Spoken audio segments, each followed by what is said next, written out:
बिस्मिल्लाहिर्रहमानिर्रहीम। अस्सलामु अलैकुम व रहमतुल्लाहि व बरकातहू। मोहतरम बुजुर्गों, दीनी भाइयों और अजीज बहनों, आज हम सब अल्लाह रब्बुल इज़्ज़त के फज़ल व करम से एक निहायत ही मुबारक और बाबरकत दिन ईद अल अज़हा के मौके पर जमा हुए हैं। ये दिन हमें अल्लाह के एक अजीम पैगंबर हजरत इब्राहीम अलैहिस्सलाम और उनके फरमानबरदार बेटे हजरत इस्माइल अलैहिस्सलाम की बेमिसाल कुर्बानी की याद दिलाता है। ये वाक़या हमें सिखाता है कि अल्लाह की रज़ा के सामने अपनी हर चीज़, यहाँ तक कि अपनी सबसे प्यारी चीज़ को भी पेश कर देना ही असली बंदगी है। अल्लाह ताला ने कुरान करीम में इरशाद फरमाया, यानी बस अपने रब के लिए नमाज पढ़ो और कुर्बानी करो। सूरह अल कौसर 2। यह आयत हमें बताती है कि नमाज और कुर्बानी दोनों ही अल्लाह की इबादत के अहम हिस्से हैं। ईद अल अज़हा की सुन्नतें। ईद अल अज़हा के दिन कुछ खास आमाल ऐसे हैं जिन्हें हमारे प्यारे नबी हजरत मोहम्मद मुस्तफ़ा सल्लल्लाहु अलैहि वसल्लम ने अदा फरमाया और हमें भी उनकी पैरवी का हुक्म दिया। यह आमाल सुन्नत कहलाते हैं और इन्हें बजा लाना बहुत अज्र व सवाब का बाइस है। 1. सुबह जल्दी उठना। ईद के दिन फज्र के वक्त जल्दी उठना चाहिए। 2. गुस्ल करना। ईद की नमाज के लिए जाने से पहले गुस्ल करना सुन्नत है ताकि पाकीज़गी हासिल हो। 3. अच्छे कपड़े पहनना, साफ सुथरे, बेहतरीन और अगर मुमकिन हो तो नए कपड़े पहनना चाहिए।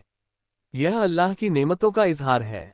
4. खुशबू लगाना। मर्द हजरात के लिए खुशबू इत्र लगाना सुन्नत है। 5. नमाज से पहले कुछ न खाना। ईद अल फित्र के बरखिलाफ ईद अल अज़हा के दिन सुन्नत यह है कि नमाज ईद से पहले कुछ न खाया जाए, बल्कि अपनी कुर्बानी के गोश्त से खाना शुरू किया जाए।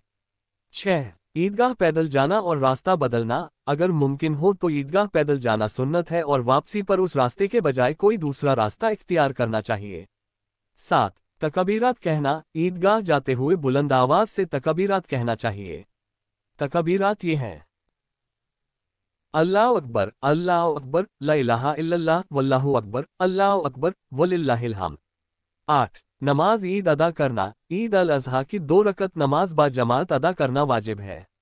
ये बिना अजान व इकामत के होती है और इसमें ज़ायद तकबीरात होती हैं। नमाज के बाद इमाम का खुतबा सुनना भी ज़रूरी है। 9. मुसलमानों से मिलना जुलना। ईद के दिन आपस में मिलना, ईद मुबारक कहना और एक दूसरे के लिए दुआ करना इस्लामी भाईचारे का हिस्सा है।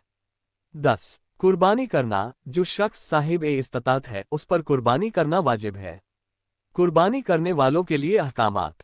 जो शख्स अल्लाह की रज़ा के लिए कुर्बानी का इरादा रखता है उसके लिए ज़ुल्हिज्जा का चांद नजर आने के बाद से लेकर कुर्बानी करने तक कुछ अहकामात हैं। 1. बाल और नाखून न काटना। हदीस में आता है कि जब ज़ुल्हिज्जा का चांद नजर आ जाए और कोई शख्स कुर्बानी का इरादा रखता हो तो वह अपने बाल और नाखून न काटे। यह मुस्तहब है, वाजिब नहीं। 2. नियत की पाकीज़गी। कुर्बानी सिर्फ और सिर्फ अल्लाह ताला की खुशनुदी के लिए होनी चाहिए।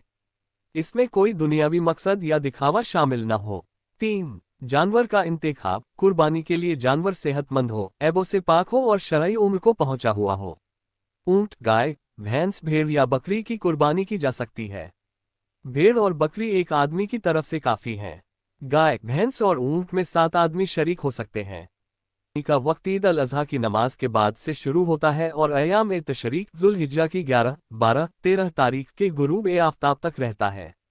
ईद के पहले दिन नमाज के बाद कुर्बानी करना अफजल है। 5. कुर्बानी का तरीका। जानवर को किबला रुख लिटाकर तेज छुरी से बिस्मिल्लाह अल्लाह अकबर कहकर ज़ब्ह किया जाए। ज़ब्ह करने वाला मुसलमान होना चाहिए।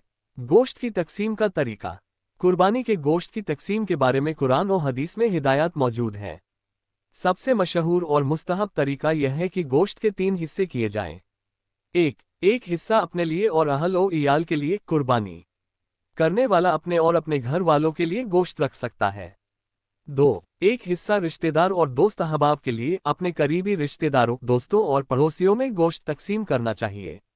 3. एक हिस्सा फुकरा और मसाकिन के लिए, गरीबों, मोहताजों और ज़रूरतमंदों में गोश्त तकसीम करना चाहिए।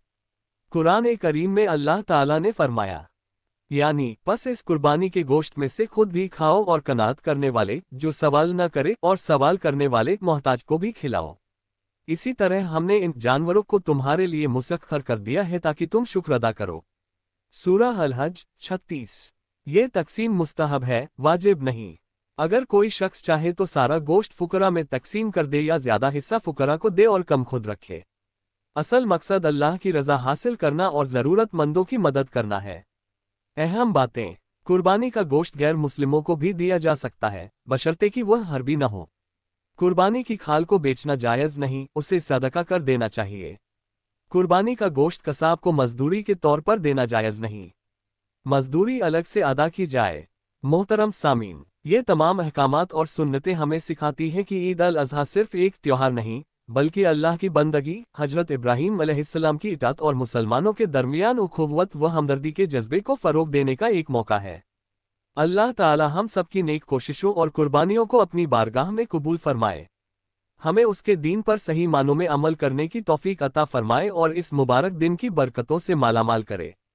आमीन। आप सबको ईद अल अज़हा बहुत बहुत मुबारक हो। अस्सलामु अलैकुम व रहमतुल्लाहि व बरकातहू।